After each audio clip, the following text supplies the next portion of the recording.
Welcome to a job search quick tip. My name is Zach, and today I'm going to discuss why your resume should be one page, and one page exactly.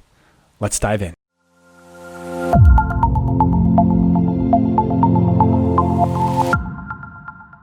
Let's start with an examination of the goal of a resume. Now, all jobs have very specific requirements, and the intent of a resume is to be a list of your skills and experience that then match those requirements.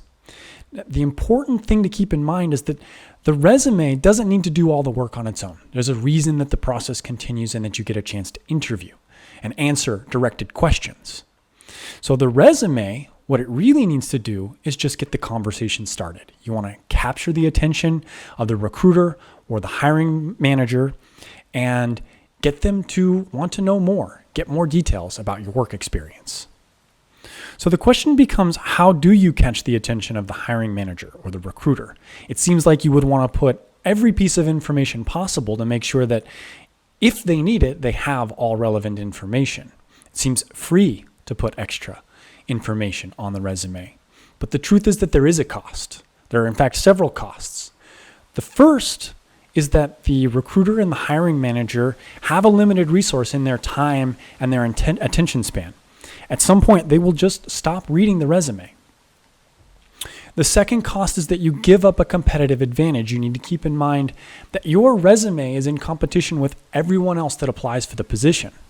If a hiring manager has 10 resumes or 100 resumes even, and they're considering which of those they want to read through, if your resume is 2 pages and everyone else that applies has a 1-page resume, guess which resume is going to get filtered to the back of the pile and never read?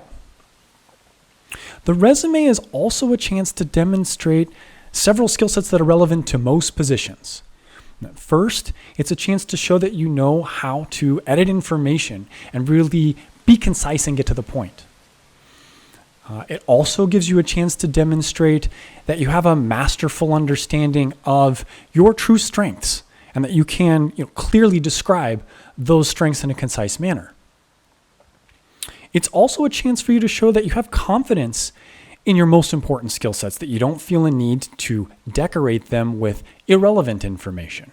The common rebuttal that I hear is, I have 20 years of experience. How do I fit that all onto a 1-page resume?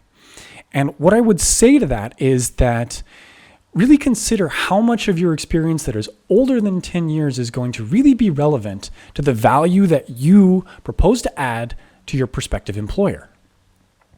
What I would do is use that information to show the growth that you've had throughout your career.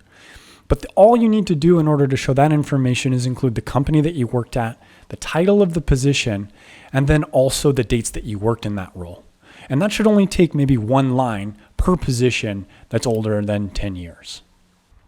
That is all for this quick tip. You can find more helpful information at nextstepjobsearch.com.